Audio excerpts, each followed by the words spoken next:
Welcome to Bell Midnight. This episode will be talking about shadow people.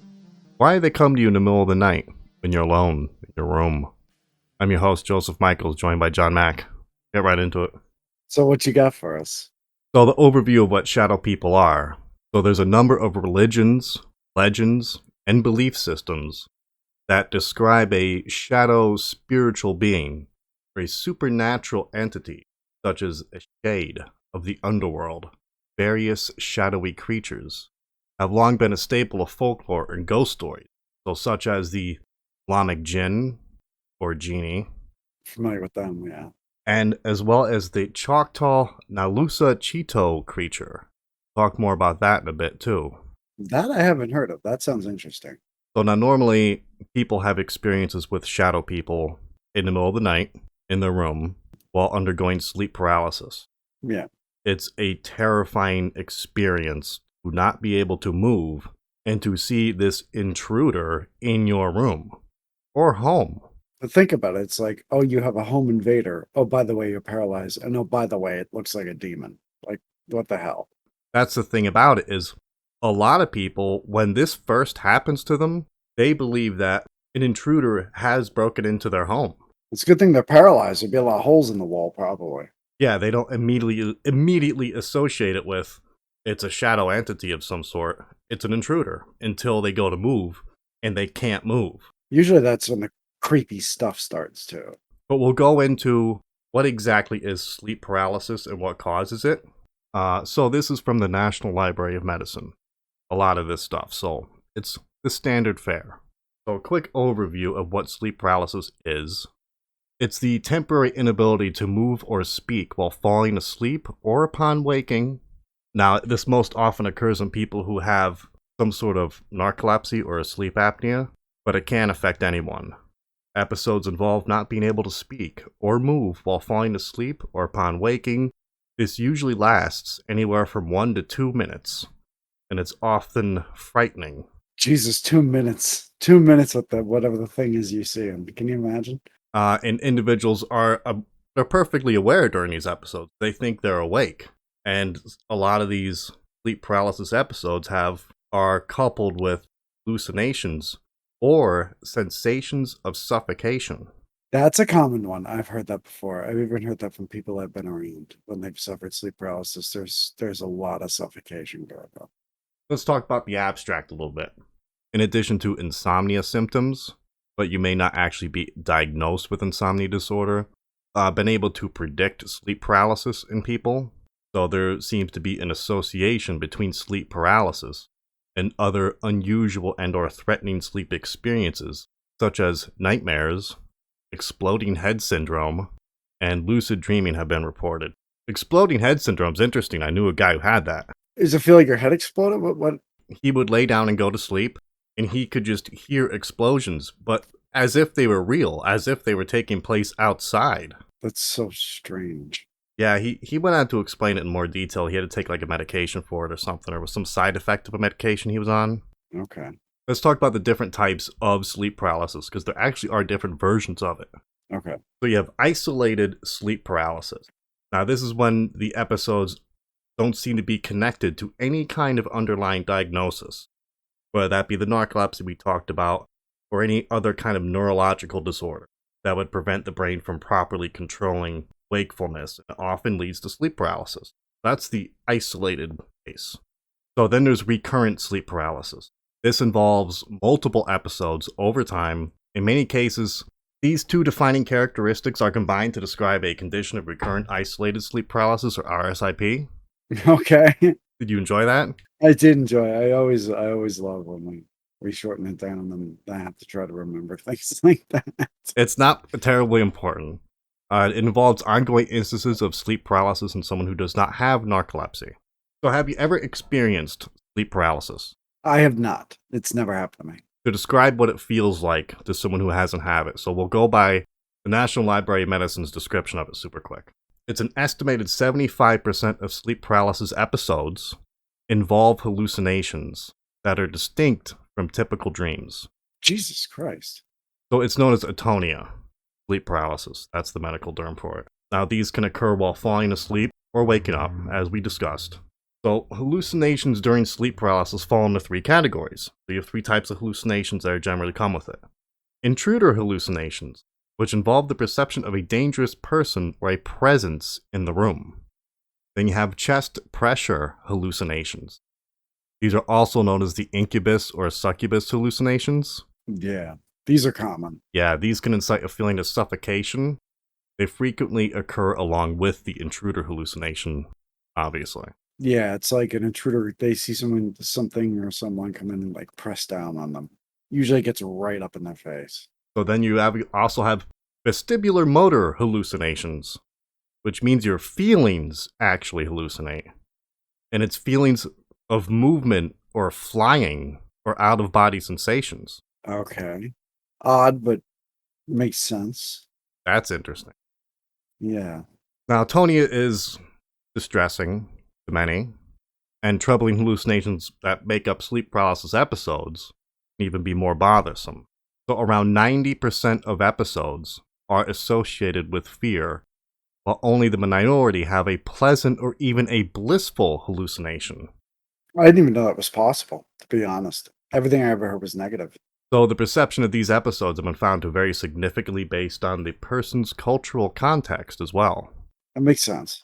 The whole idea of Freddy Krueger Nightmare on Elm Street was based on the idea of the Eastern Dream Demon. And that's what made it so terrifying. It wasn't just the fact that it was this dream demon, but it was a fact of helplessness. Like the whole thing with Freddy was he couldn't fucking wake up. And no matter where you went, he could get you. Yeah, exactly. If something can come in and at its will paralyze you, it's terrifying. But researchers believe that about 8% of people experience sleep paralysis at some point in their lifetime. Jesus Christ, out of 7 billion people, 8% are going to experience this crap. That's a lot of freaking people. So there's little data about how often they occur, but it can obviously occur at any age. First symptoms will generally show up around childhood or adolescence or young adulthood. Yeah, a lot of kids go through it. There's even a possibility I may have had this at some point in my childhood. I just don't remember because we forget so much about childhood. So if it starts in the teenage years, episodes can occur more frequently in the 20s and the 30s.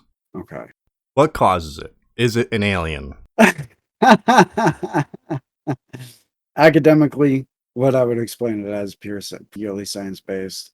I would say the reason possibly that it happens more often in teenagers onward is because your troubles and your worries become more numerous. And of course, hormonal changes. I'm being diplomatic now. Hormonal changes might push your mind's in overdrive. Your whole body's in overdrive. And that might be an aspect of it. Not to mention your biology is still changing. So there's that as well. Not academically, I would say it would be a vast, vast minority, but I have a very high suspicion that something's just fucking with them. Academia has a lot of reasons. Every reason, really. I'm sure it's everything they can throw at the wall and then just whatever sticks works. They go on about the exact cause is unknown. So they open up with it's unknown, and then they proceed to list reasons. Well, that's interesting, because how could you list a reason for something if you don't know? It doesn't seem like it's very scientifically sound to list reasons for something and you don't know what exactly is causing it, and you don't have a lot of research to show. You don't know why it's happening, but you know that this thing's a catalyst for it. It's possible. It just seems kind of... Well, that's okay, because we have studies. These studies have examined data to see what is associated with a higher risk of sleep paralysis, and they found mixed results. Good. So they weren't even consistent. So based on that research, researchers believe that multiple factors are involved. Here's our reasons on why you could experience sleep paralysis. Oh, here we go. You have a sleep disorder, and other sleeping problems have shown some of the strongest correlations with isolated sleep paralysis. Higher rates of sleep paralysis, 38% in one study, are reported by people with obstructive sleep apnea. Next reason. Sleep paralysis also has been found to be more common in people with nighttime leg cramps. Okay. So RLS, I guess. All right. Sleep paralysis can be caused by insomnia symptoms, or people whose circadian rhythms are not aligned with their local day-night cycle. So shift workers, night shift, right? Okay. Or certain mental health conditions have shown a connection with sleep paralysis. Or people with anxiety disorders, including panic disorder. Or people with post-traumatic stress disorder, PTSD. Or exposure to childhood sexual abuse or other types of physical and emotional distress, That makes sense. or abruptly stopping alcohol or antidepressants can also lead to a REM rebound, which may also cause sleep paralysis. Okay. Or Oh my God. substance abuse, or studies have found a higher risk in people with a family history of sleep paralysis. But now, no specific genetic basis has been identified. Well, that's because they've almost completely halted all genetic research. It shows them things they don't want to see. But Or oh God. people who show traits of imaginativeness or disassociation from their immediate environment, such as with daydreaming. I'm calling bullshit. All right. Keep going. I want to have a go at this. We're done. Or may also be a link between sleep paralysis and vivid nightmares and or lucid dreaming. So we'll end it there with all these correlations.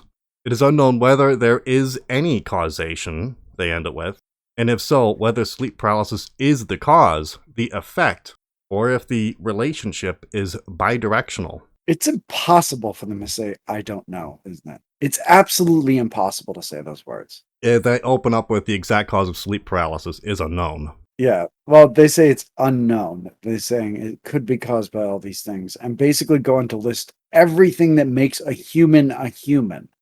Basically anything. They're saying we don't know the answer to this, and we're going to list absolutely everything it possibly could be, and not by any kind of medical diagnosis or not medical diagnosis. I don't want to put it there, but not by any clear cut links, but just shit we're spitballing.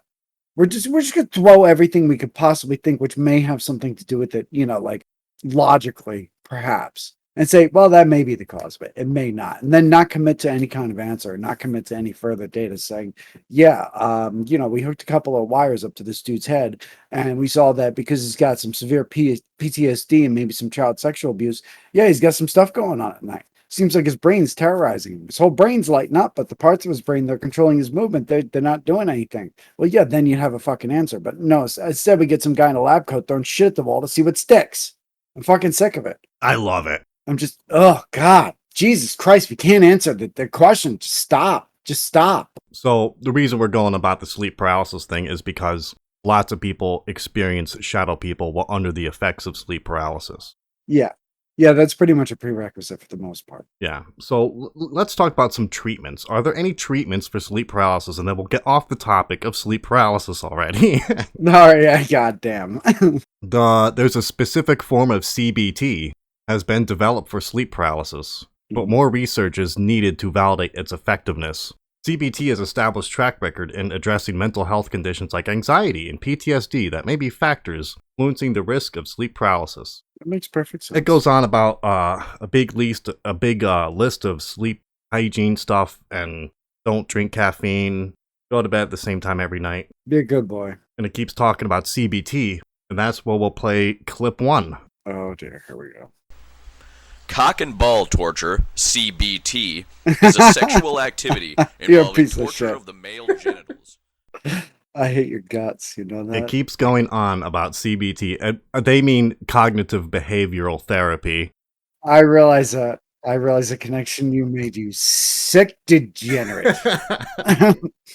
Degens everywhere, man. Now we've talked about what can cause sleep paralysis. Here's what it actually does feel like. Because I used to experiment with it. I could turn it on and I could turn it off. And so I did some experiments with it. And when you are under the effects of sleep paralysis, you absolutely cannot move. Okay. At all. Not so much as a movement of your lip can be done. You are completely locked out. Okay. It sounds so super weird. But it's a normal thing that happens in REM sleep to stop you from acting out your dreams. Makes sense. Yeah, so it is a normal thing that will happen to everyone when they sleep, but your body kind of locks you out so you don't act out your dreams and hurt yourself. Yeah, because some of them get fairly wild. Yeah, but the scary thing is when people wake up and they still have that effect, where the brain doesn't quite know if it's awake yet, so it takes time for it to come out of it. Like I said, I used to play around with it, and I could just turn it off and start moving again. No problem. So, did you experience the other aspects of it as well? Oh, yeah. So when you turned it off, did the other aspects of it go away? The thing is, we'll go into more detail about later, but the thing is, I never experienced those things under the effects of sleep paralysis, and I heard a lot of stories where other people weren't under the effects of sleep paralysis when they experienced them either. Oh, so they're moving around and shit. Oh yeah, so they're not even under the effects of sleep paralysis. Oh, that's interesting. But moving on to what are shadow people? Who are they? What do they want? Batteries. Everybody's just looking for their next fix, man. They want a meal. They need their batteries. Speaking of people looking for the next fix, before we get into it, I have a quote from a meth addict. Yes! Isn't this good? So he opens up with, so we have a quote here. Many methamphetamine addicts report the appearances of shadow people after prolonged periods of sleep deprivation. So one interviewed subject said, "You don't see shadow dogs or shadow birds or shadow cars. You see shadow people standing in doorways, walking behind you, coming at you on the sidewalk." End quote. These hallucinations have been directly compared to the paranormal entities described in folklore. That is interesting, though. It could be any number of things, but it always ends up being people. If it was purely a figment of your imagination, wouldn't you have shadow dogs and shadow birds and shadow bikes and every other thing? Yeah, I don't know. That's weird. You think like somebody who had a fear of dogs or a fear of spiders would see a dog or a spider, you know what I mean? Or Exactly. Especially if you had a phobia like that. That would be the conjuration of your mind. yeah. As we said before, all kinds of religions and belief systems talk about these kind of mysterious shadow entities. So let's start out with the Nalusa Chito. This is from the Choctaw American Indian Nation. Okay. Yeah, I'm familiar with them actually. I was just reading about them not long. What is the Nalusa Chito? So it's also known as a Impa Shulup. He was the soul eater, a great black being. If individuals allowed evil thoughts or depression to enter their minds, Impa Shulup would creep inside them and eat their souls.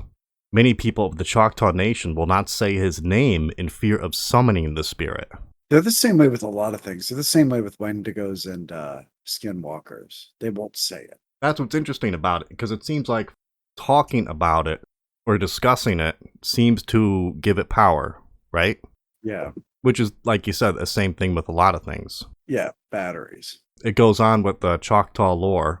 It's also believed that every man had a Shalombish, Shalombish. the outside shadow, which always followed him, always followed the man, and the Shulup, or the inside shadow of the ghost, which after death, the Shulup, the ghost, goes to the land of the ghosts. However, the Shilumbish that follows him is supposed to remain upon the earth and wander restlessly about its former home, often moaning to frighten its surviving friends. Lovely. And it goes on about how they can shapeshift into foxes and owls, and how the Choctaw can differentiate between them. Those freaking owls again. Because when foxes and owls call out to each other, there'll be a response from other ones. Yeah. But if it's a Shimbalish impersonating a fox or owl, other animals won't respond to it. That is interesting. I mean, of course, there's all kinds of reasons. You know, there's logical conclusions. I do like how they make the connection between depression and that, though. That was interesting. Yeah, that's interesting because that generally ties into some of the beliefs about shadow people, that they show up in times of depression or distress. I can tell you a couple of. I can tell you the brass tacks of the situation, and that is that whenever I've come across anything weird, these things don't. Well, I won't say I'd never. I have never in the past 30 years been affected by anything like this. But I do know that anyone I've ever seen affected by it, or anytime I've seen something messing around that shouldn't be there, it's never been really in relation to me. It's always been in relation to someone who's been in a bad place. If I may clarify, a soft target. Alright, so what else could they be? Some people think they could be a shade. In literature and poetry, a shade is often a spirit or ghost of a dead person residing in the underworld. So it's an underworld where the dead live as shadows. That's a common belief in the ancient Near East. So the thing is, there's not a lot about shades. So we move on to another theory, that they are the jinn of Islamic belief. So some scholars of the Middle East hold that they originated as malevolent spirits residing in deserts and unclean places, who often took the forms of animals. There's a story of the jinn that, according to common traditions, the angels were created on Wednesday by God, the jinn on Thursday, and humans on Friday, though not in succession, but rather more than 1,000 years apart, respectively. Yeah. So the community of the jinn, they were like those of humans, but then corruption and injustice among them increased, and all the warnings sent by God were ignored. Consequently, God sent his angels to battle the infidel jinn. Just a few survived, and were ousted to far islands or the mountains. Basically anywhere they could hide. Yeah, so the few survivors just hid. Yeah. With the revelation of Islam, the jinn were given a new chance to access salvation.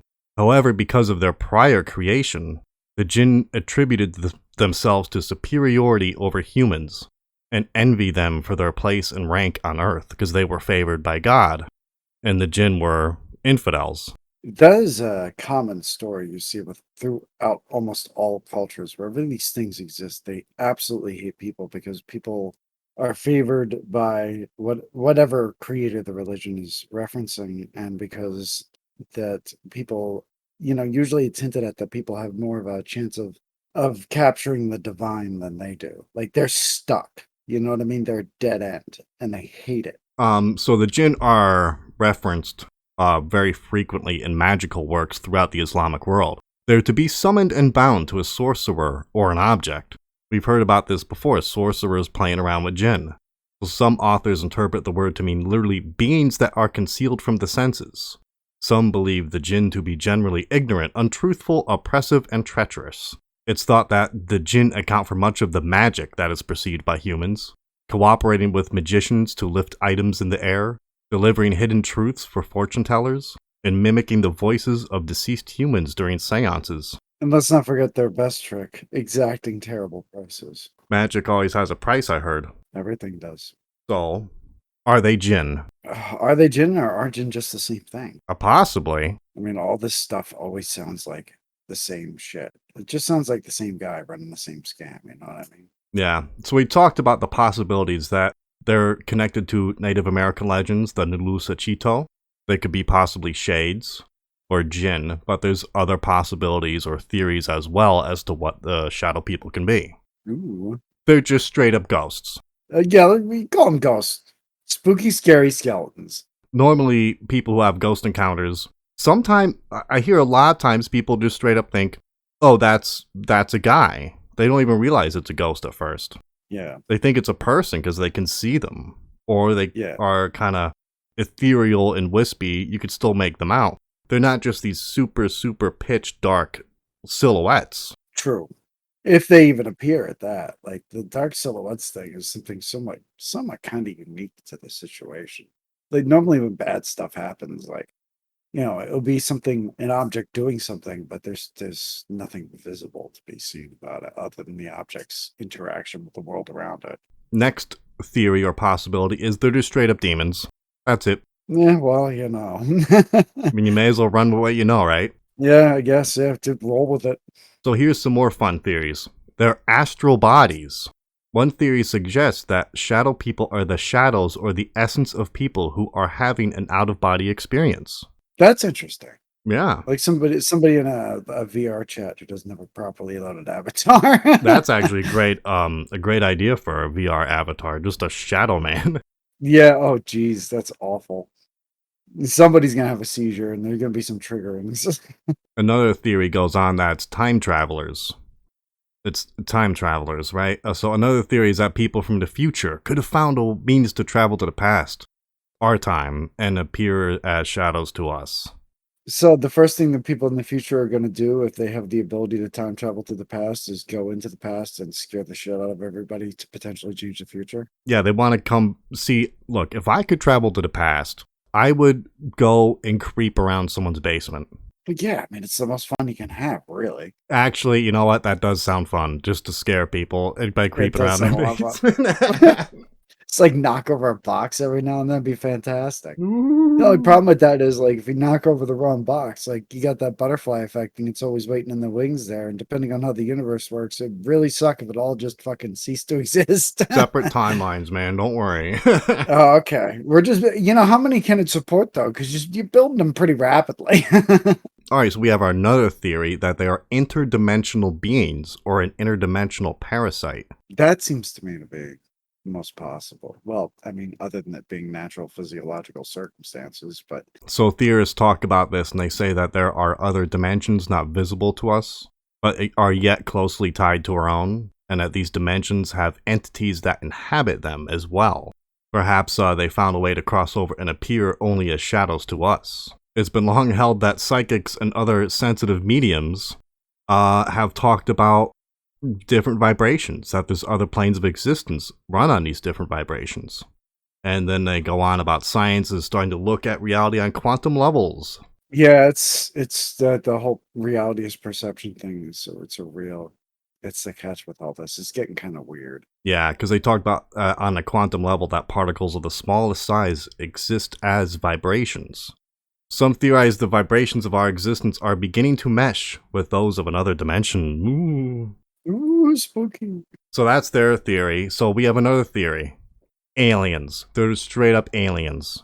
They're just coming down on their ships and they're turning into shadow people and they're just scaring you because it's a riot. The alien theory is interesting because the whole alien abduction phenomena is so it's no wonder that people just go ahead and link ET as the prime suspect for shadow people. Well, I mean, the good-natured aliens, they always do seem to come in while you're sleeping under the dead of night and do things against your will. Don't worry, they're here to help. Yeah, they just want to tell you about space communism to get rid of your nuclear weapons. Yeah, exactly. Just make sure you don't have those nukes, that one thing that may potentially harm them. But yeah, they're here for your benefit. Now, don't try to get up or they're going to hurt you. Yeah, and you don't need a job either. No jobs. And you should love everyone, even under the worst circumstances. So. Another theory, these entities are the direct manifestations of our inner thoughts, or manifestations of our minds. That potentially fits with the perception is reality kind of thing. But I mean, it's kind of the same thing. I mean, I don't know. So people like to use a shadow man classification system from J. Allen Hynek's UFO classification system. So you have type 1. The type 1 encounter is just a fleeting glance out of the corner of the eye. A lot of people, I think, have probably seen that. Then you have close encounters of the second kind. That's where the witness sees the shadowy entity for an extended period of time and in clarity. So like for the full 2 minutes. Yeah. Then you have a close encounter of the third kind, which is physical contact. With it pressed down on the chest. Or others, some people have reported being attacked and struck in the head by them. Wow. Brave little mothers, aren't they? So I compiled some quick Shadow Man stories. Turn the lights down. Lights are definitely down and I'm not lying. So we start out with Barry's story. I have seen them since I was a child. In 60 years. I have only heard it speak only once. Praying the Our Father and calling on the name of Jesus makes them leave screaming. It always starts with a wave of paralysis and sheer terror. So for him, he experienced paralysis.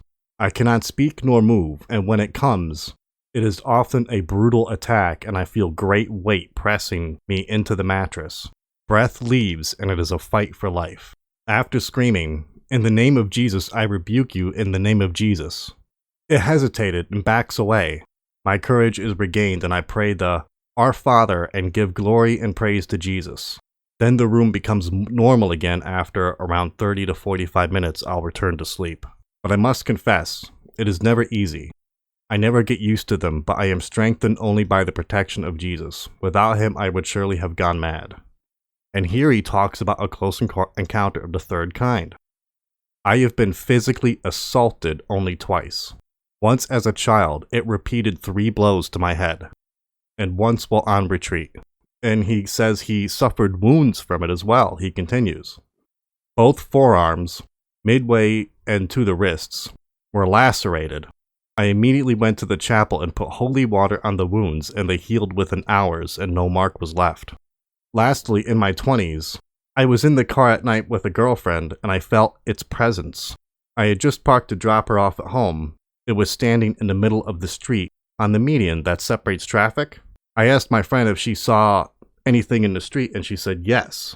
It was a man all dressed in black, very tall, but couldn't see a face. From then on, it was confirmed that these demons were real.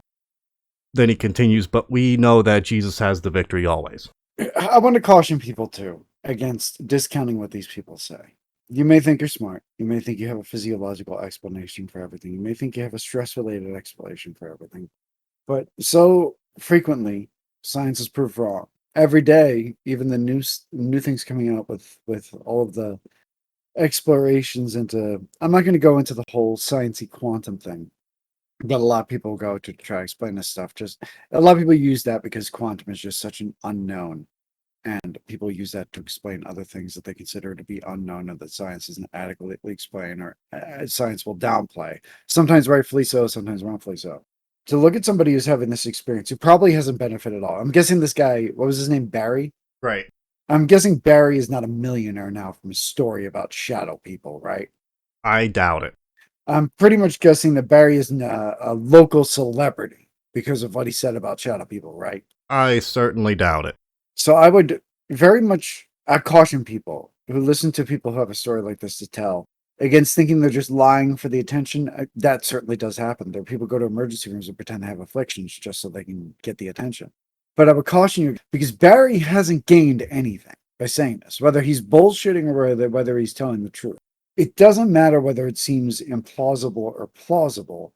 I mean, just give the man the respect that he's due. He's telling you something that's uncomfortable, something that'll make you look at him like he's crazy or weird. Don't do it. Stop being a dick. And on top of that, if he wanted attention, I mean, it's one of the worst ways to go about getting attention. Yeah. I mean, he could post something about getting an injury and start a GoFundMe if he wanted money and attention. There's an infinite number of things you can do and an infinite number of idiots you can fleece day in and day out. So just don't look at guys like this. Oh, look at this idiot. Give the man the benefit of the doubt. You don't have to believe him. You just have to do the man the courtesy of taking him seriously. That's all. But yeah, so Barry is one of the stories who talked about having physical contact and being assaulted by it. And he's not alone in that. There's a lot of stories like that if you want to find them. Yeah, it's literally, you can be reading for the rest of your life. We'll move on to Mary's story.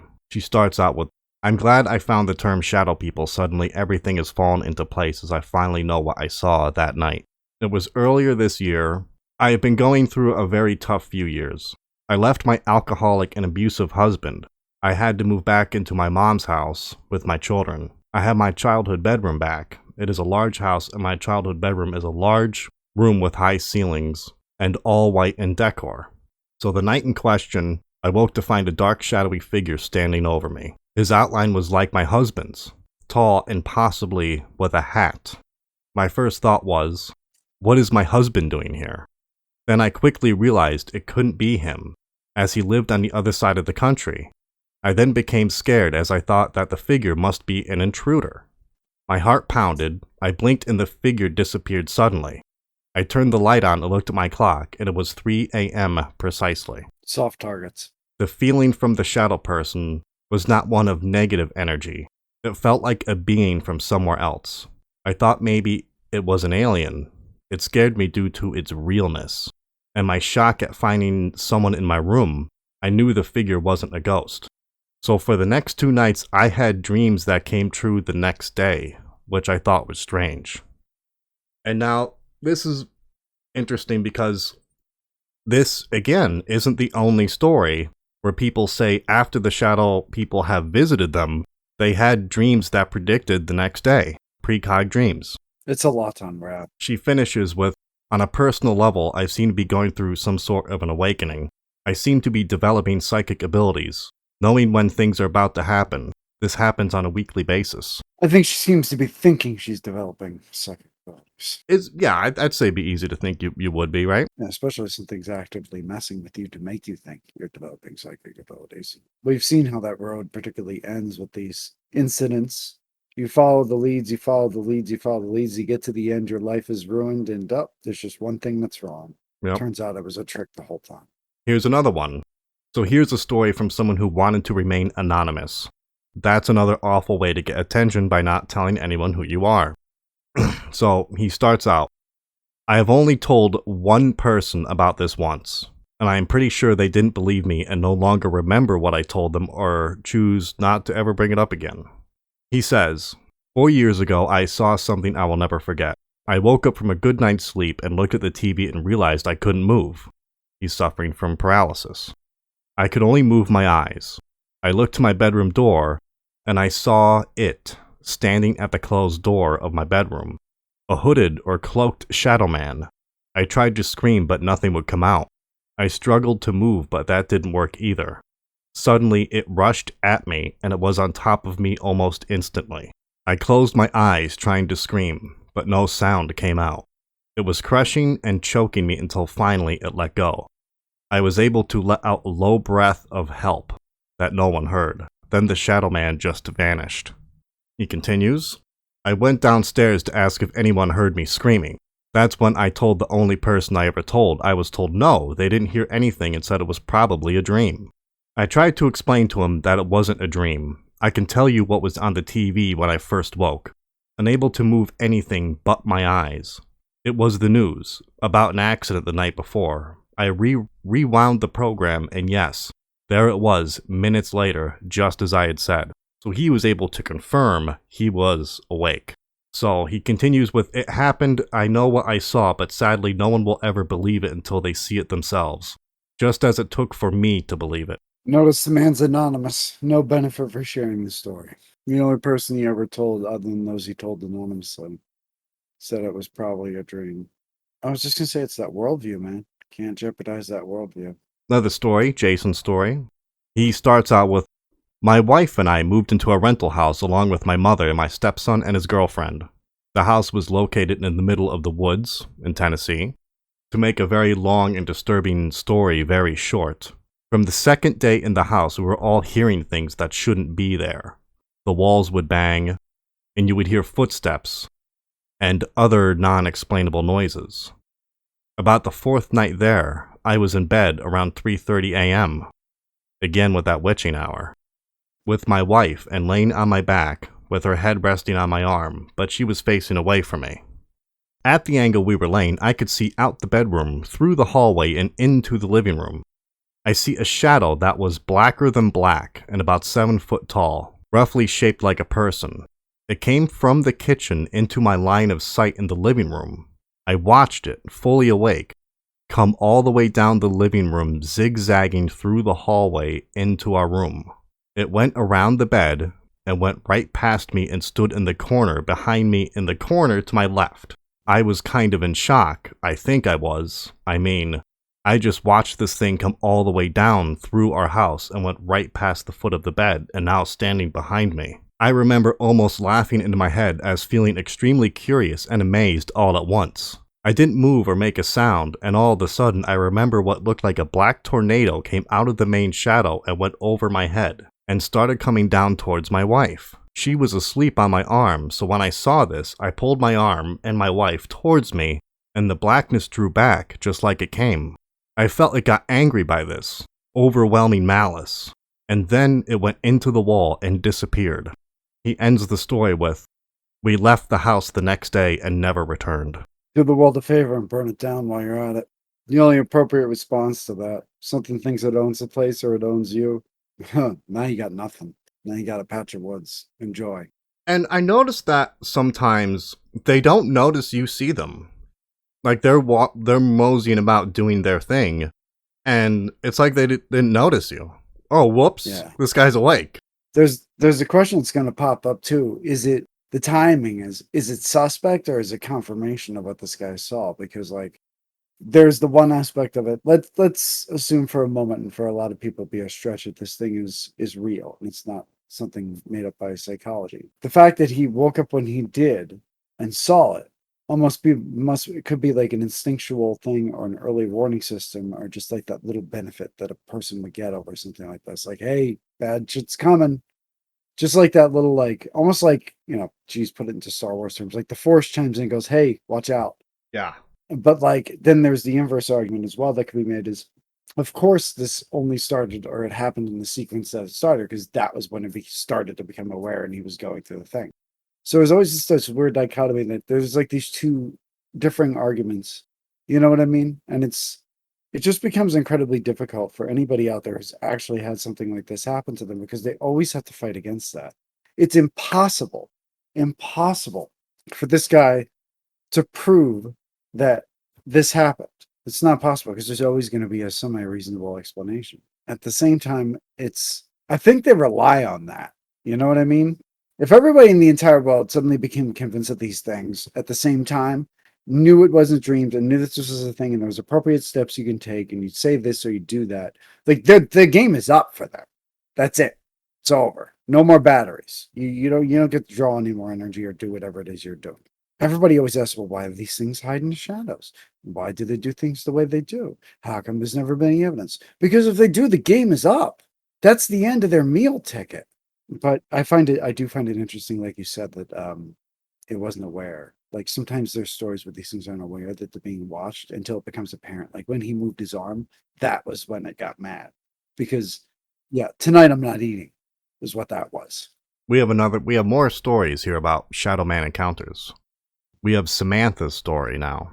I remember when I lived with my parents as a kid, seeing shadows walking past the windows to the main door.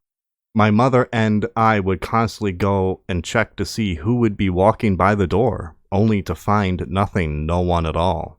I never thought much of it until years later, when I was in my early 20s. My boyfriend and I moved to an apartment, and eerie things started almost immediately.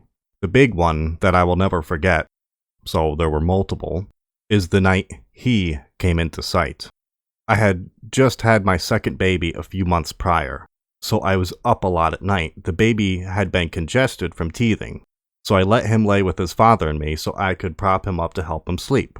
I turned off my TV and glanced down at the clock I had on a bookshelf there. I looked just in time to see the silhouette of a very tall man with long hair, in a long coat, and with a hat again. Not quite like a cowboy hat, but close. The rim was smaller. I froze in fear. I just stared at him until I mustered up the courage to nudge my boyfriend. My boyfriend stirred a little and took my eye off the man only for a second, but when I looked back, he was gone. I didn't sleep at all that night.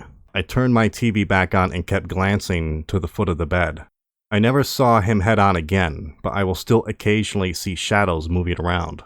My biggest question is why? Why did he come to me? Why do I see the shadows? It was only yesterday that I discovered that I am not the only one, and when I heard another person describe the same man with the hat, I did some research. I'm not sure if it scares me to know others have seen him too, or if it brings comfort. I just hope to find out his intentions. Did she mention, I might have missed it, did she mention what kind of hat he wore? Wide brim hat. She said kind of like a cowboy hat because of the brim. But not quite. So like a fedora, I guess, maybe, or something. Probably a fedora, yeah. Why is it always a fedora? Maybe it's Discord admins that are attacking people. God almighty. Yeah, that's terrible. Can I get the demons, please? Yeah. Those are all pretty scary stories. But we have a positive Shadow Man story. Oh, yeah. Shadow Man could be a good guy, too. Peace and love. Accept your neighbor. It's from Anonymous, I think. It goes, 1 year ago, my daughter-in-law and son were staying with me temporarily. Oh, no, never mind. Her name is Zarina. Her daughter-in-law told her that she saw 3 shadowy figures that seemed to be a man, a woman, and a child. Zarina continues with, I have since then only seen glimpses out of the corner of my eye, and they never been mischievous or harmful. I have felt playfulness and caring from them. I was down in the dumps one day. I had an orange on my coffee table. It wouldn't have been able to move off the table by itself, but yet I heard a noise and saw the orange rolling on the floor. They were trying to cheer me up. I told them to stop playing, but thank you for caring.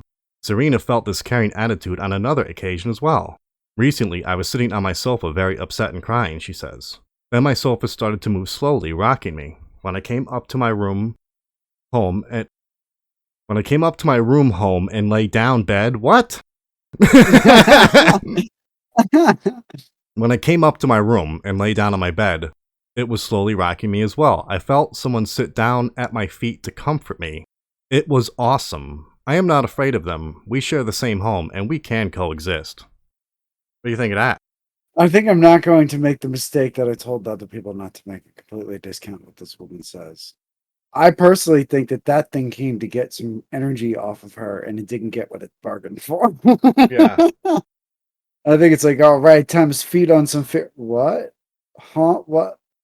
And then it's like having to go hungry. Right. It's because you picked the wrong house, fool. So we heard, I believe, 2 stories now that talked about a man with a hat. Why is one of the shadow men wearing a hat? I've heard this before too. It's very, very common. The nasty ones have the hat. Yeah. So we'll go up about the person who saw the hat man while dating a boyfriend who turned out to be extremely violent. So this is from a Reddit user. She says, "My now ex-boyfriend always talked about these shadow people. He saw the top hat man and the man in the fedora. So he saw 2. He always said the top hat man came to warn him of awful things that were going to happen. I, of course, thought he was just a psycho and dismissed it, so I kept dating him." Naturally. 2 months later, I started to see the man in the hat next to our bed. He would lean over me. Anyways, my boyfriend ended up violently assaulting several girls. I read somewhere that he may show up if you are in the presence of an evil person or a dangerous environment.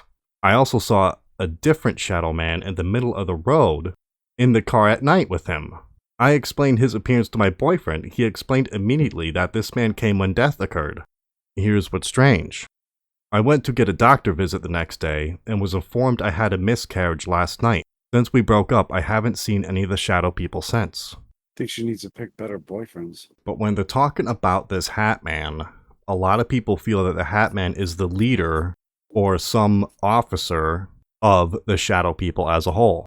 Yeah, like there seems like there's the drones that just scurry about and attack, and then there's the hat guy who's got the more intellectual game going on. Let's discuss him. Okay. Yeah, he is the fascinating of the rest. The rest just sound like a bunch of goons. While many people are unable to make out what he's wearing exactly, but a lot of people always see him wearing the hat and some sort of long coat or cloak. However, there are some people who have reported seeing him wearing old-fashioned clothing, long trench coat or cape, and he always appears to be at least 6 feet tall. Now, another thing is the Hat Man's face is also usually indistinguishable, but many who he has visited have claimed that he has glowing red eyes. There's a lot of stories that say the Hat Man has glowing red eyes burning like fiery coal. So unlike other shadow people, there have also been reports that the Hat Man carries a gold watch attached by a chain to his belt and will occasionally look at it. But that's to the people who can actually see the clothing. It's quite the showman. Now another thing is the Hat Man is being seen worldwide. Oh, that I know. Every culture sees it. Always wearing old-timey same clothes and hat. Worldwide he's being seen. Yeah, that's the creepy part. And he often appears when people are experiencing sleep paralysis. Usually. It's alarming as the old crone syndrome, too. Like, people see the old crone.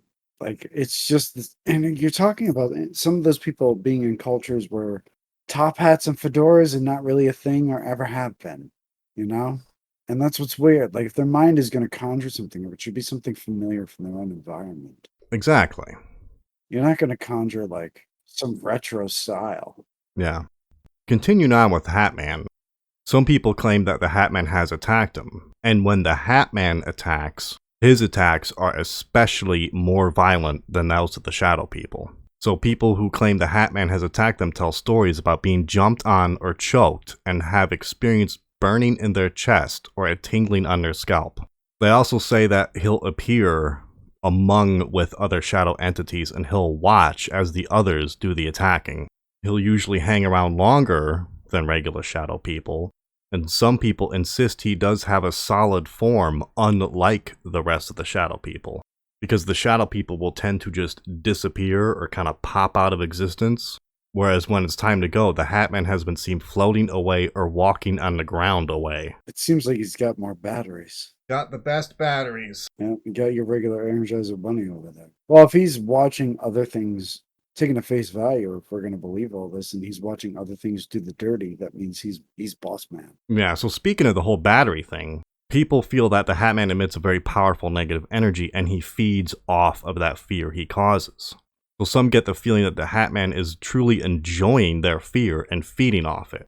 It's possible, however, that since people who witness Hat Man are usually already in a fearful or an angry state, or an other emotionally charged state, thanks to whatever negative thing is going on in their life, they associate Hatman with their negative feelings. Yeah, I don't understand why he would appear in other cultures the way he does, almost identical to his appearance in Western cultures. It just seems strange. In many cases, the Hatman seems to always be hanging around areas where there are negative emotions taking place, such as households that have experienced domestic abuse fighting depressed family members.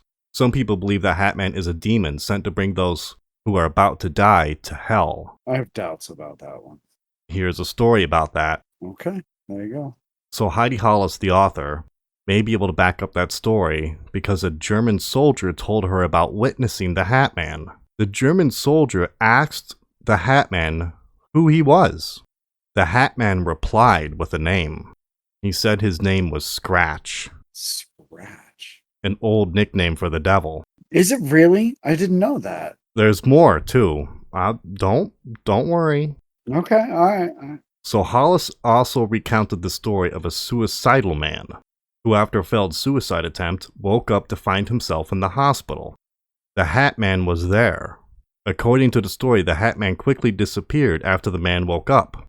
But before he disappeared, he leaned over to the man and whispered in his ear, "I almost got you." Jesus Christ. Jesus, that's rough. He said his name is Scratch. Well, Old Scratch or Mr. Scratch is a nickname or a pseudonym for the devil. The name likely comes from Middle English skrat, the name of a demon or a goblin derived from Old Norse skarate. Interesting. We look at our little breakdown here. Hatman, Scratch, Skrat.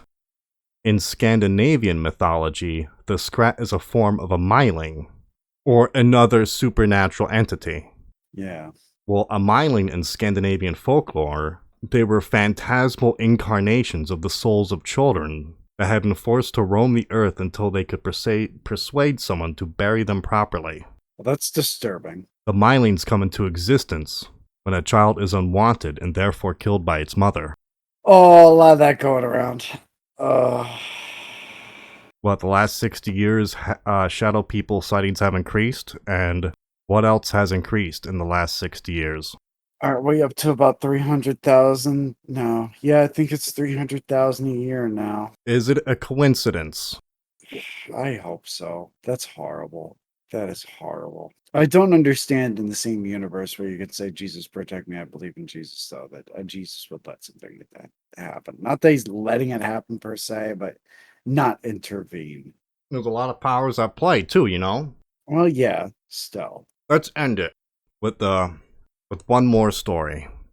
Oh, this one's going to be the worst. Isn't it? This is going to be the worst one. Okay, here we go.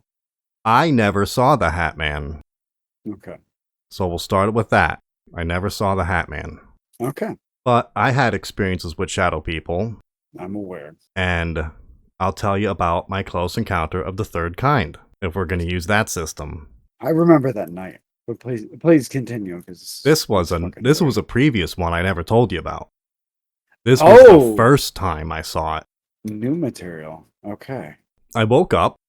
I think I had sleep paralysis, but like I said, I was experimenting with it, so it was very easy to just turn it off and break out of it.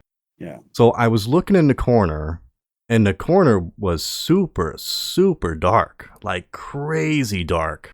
I've never seen it that dark before. Yeah. And I'm sitting there looking at it, I go, what is that? Why is it so dark over there? So I'm looking, and I could swear I saw it move. So I sit up on the bed.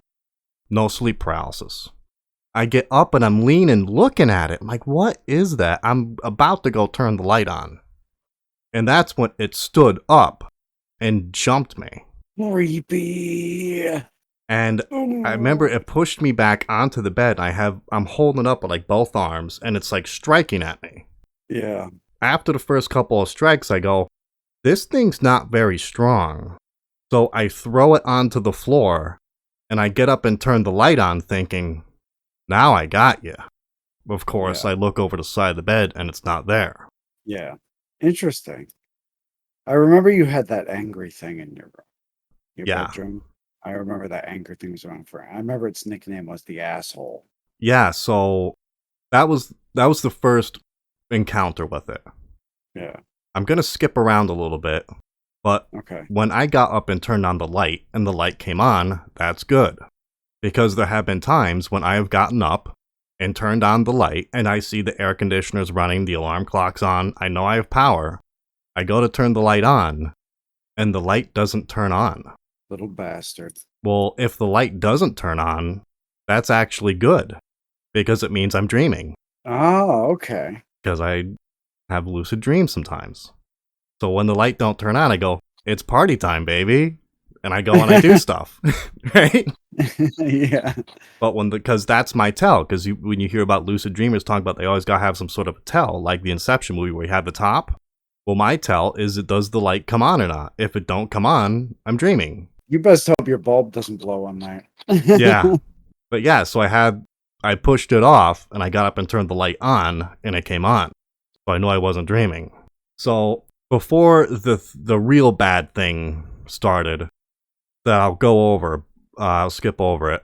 But like I said, I never saw the shadow or the Hat Man. But before the bad stuff started, someone did see him. My dad saw him.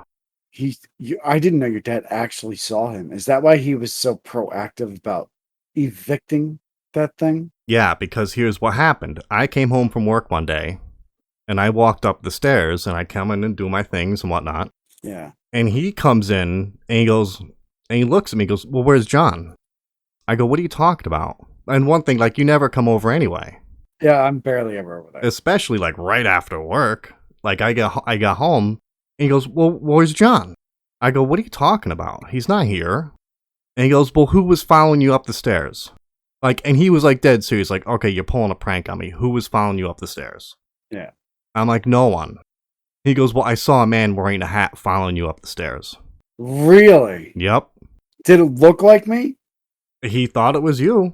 If that son of a bitch is wearing my face, I'm going to put my foot up its ass. You bring that thing back because I got words for that piece of shit. Please continue. I'm sorry. He was totally convinced that someone with a hat followed me up the stairs that day. And it's daytime. And I'm like, no one's here. You're crazy, right? That's when all the bad stuff started. And it got so bad that I couldn't, like, sleep in the room anymore. And when I would walk into the room, people talk about feeling a presence and stuff like that all the time.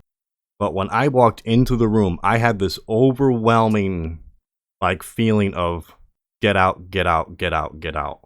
This is super bad.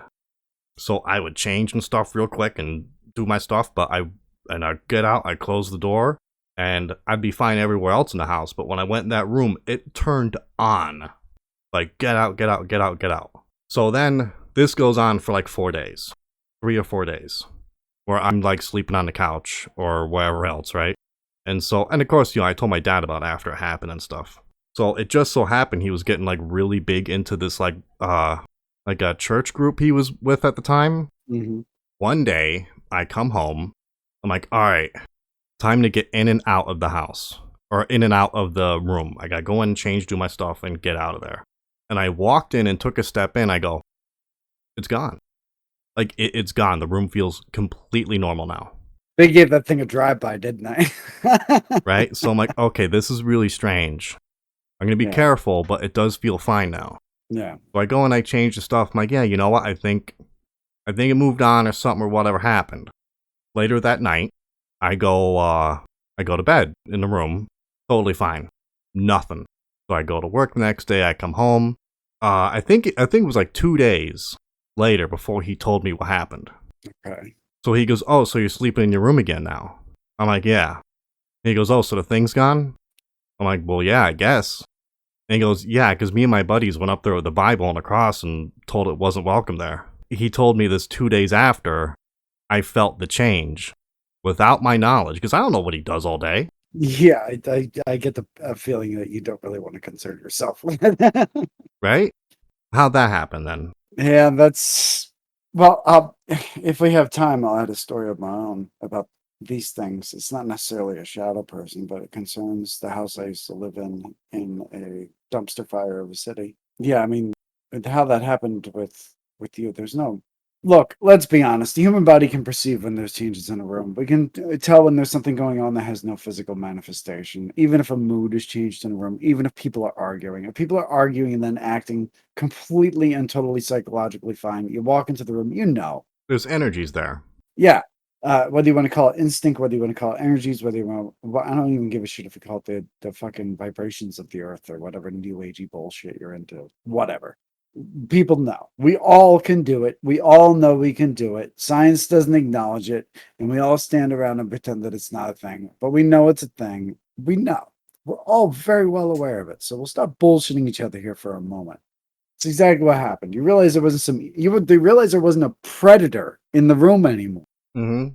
looking to feed. And like, oh, I can relax. I don't know how you put up with it for a week. Well, you put up with a longer nap, but I mean when it was really bad. I don't know how you put up with it. I guess you don't really have a lot of choice in a lot of cases, but I Yeah. mean, like, I'm guessing at that point in time, you were probably dealing with something that was fairly a big deal, right? I would imagine it was more than just a shadow person. No, it's not your run of the mill shadow person goon. Yeah. I think you had a bigger player, Yeah, definitely. but you were probably sending out fucking beacons and signals. You're probably dealing with something at the time, and if it's what I'm thinking of and I won't mention, then they probably thought, oh, maybe this would be a good target. Exactly. Yeah, Because that was around the time that I got sick. yeah, exactly. So you're just having. There was not really emotional stress. You were just being sick was just taking a toll on you. Mm-hmm. And then like clockwork, this bully shows up at the door, and it's why it's just logical. It functions the same way everything else functions. The entire fabric of this planet, whatever the hell else is out there, it's all the same shit. Find a soft target, try to get what you can from it, and it just seems like that's what it was doing. It got surprised though when you started to gain a little bit of control. Probably got angry, and then the fact that your dad stepped in and said, "No, I'm going to kick your ass out of here." Probably totally blindsided this thing. Because your dad has never been a deeply religious guy. It just so happened that those things coincided. What a coincidence. Yeah. And it was kind of funny that, like, it started, like, obviously it was probably because of, like, the illness and stuff, but it's funny that he saw the Hat Man, and then, Yeah. like, I guess his timing was just bad, because it was around that time that he was really getting into this Bible group and stuff. So he had some tools to use. Well, if we're going to be honest, and sorry for the obscenities, but the Hat Man in this particular case just sounded like an arrogant fuck up. He thought he had a surefire thing. So he just strolls up the fucking steps like Hat Man does. He didn't observe the rules of the secrecy that they normally observe. He just flat out was careless and revealed himself to someone else. They're not supposed to play that game. They're not allowed to play that game because you can't, like I said before, you can't bring too much attention to yourself because then the game is up and your meal ticket is gone. Yeah. I do get visited by the Daemon, though. What's the Daemon? What is Yeah, that? he's my free ticket. Free ticket. He's my free ride to a fast track lucid dream. Oh. That stuff happens, man. I've been in the basement in the old house in that dumpster fire of a city, which was a dumpster fire back then. I can't imagine the hellscape it is now, and that absolute pit of garbage. That place, my father used to have a humidor in the basement. I walked down the steps, and I was just down there. I'd spend time down there because my house was so there wasn't much to do. My dad had all the cool stuff down there, so I go down to his humidor. I'd be looking at his stuff. And there's a washer down there that's in the hallway that leads to the outside. The washer just bang, bang, bang, bang, just over and over, bang, bang. It's the lid of the washer. And it's a big metal washer. We're talking about an 80s model washer. The giant metal lid that probably weighs at least a pound or two. Just lifting up, stopping, and then slamming back down. Lifting up, stopping, slamming back down. Dude, I don't care if there have been 100-mile-an-hour winds going through that basement, which there weren't because it was an enclosed basement. That shouldn't be possible. No strings, no pulleys, no bullshit. That shit's going on. In the same house where previously something had pushed my grandmother down the stairs, who was the world's biggest idiot because she thought she lost her husband and decided that she was going to try to use a Ouija board to contact him. Oh yeah, I'm going to get on the old radio. Anybody out there, my husband? What do you think's going to happen? It's the first person who hears it, not your husband. They're going to pick it up and be like, "Oh yeah, that's me." That's me. So she's messing around with that for months and months and months. And then eventually she takes a header down the stairs. My brother has an imaginary friend who's apparently 8 feet tall, Wow. which is highly unusual for children who are 5 years old. So this guy's 8 feet tall, telling him to do stuff, and every now and then scaring him. And he'd be talking to his imaginary friend, and he'd have his neck craned up so far to see this guy that it looked like he was going to snap his neck right off. That's how tall he was. When's the last time you saw an imaginary friend that wasn't at fucking eye level with a kid? Yep. All this shit going on in that house. The guy next door hangs himself. Nobody ever figured out why. Hmm. Everybody just came home, and there was another guy down the street that shot himself. The whole block was just nasty. And then they moved the projects in 2 blocks away, so everything quickly went to hell, as it does. And it's just, anybody who's listening to stuff, if you doubt this stuff, it's fine. I actually completely understand. It seems perfectly logical. But when you want to talk about like people having faith and stuff like that, it's not a matter of having faith for you or for me. It's not about faith. It's knowing. I wish I had faith. I think it's more noble to have faith in that kind of stuff, because then like it seems to be more noble, just like taking the word of something and just really believing it and sticking to it is a lot harder than just being shown something. Yeah. The being shown something is the part that kind of sucks. Kind of feels like you got robbed of your ability to just have faith in something and really like prove yourself in that harder way. It's not hard to just know something and see it. But yeah, that this shit goes on all the time. And I never mind somebody trying to explain that stuff in a physical and psychological sense, because I think at the vast majority of it is just people being messed up. But I know that there's some of it that's as legit as it gets. So that's why when people talk about this stuff, I may be a little more accepting. It's happened to you. It's happened to me. Happened to my brother. Happened to my sister. It's happened to my mother. It's happened to my father. My father just used to get mad whenever that thing showed up. Mm-hmm. And the only inoculation you have against these things is to not be afraid of them. If you're not afraid, I don't think they can draw as much energy off you. I'm not afraid of them. I just hate them. And I have never seen anything since. Because I remember not being afraid of that washer. It was creepy in a way, but it was kind of fascinating. And I've never had a problem with them, because they got nothing they can take from me. You come into this where I live, you're going to starve, because I'm not giving you shit. Those situations of people getting haunted always gets worse. The more they acknowledge and the more they fear the thing. Kick it the fuck out. Yeah, I guess we'll wrap it up. Okay. That's it for this episode of Bell Midnight. Next time we'll maybe talk about the mysterious dead zone of the Northwest Americas, or flat Earth and simulation theory. Yes. Or maybe simulation theory. I don't know. But yep, that's it for this episode. Good night, folks. Try not to succumb to the simulator. I don't even know. Good night.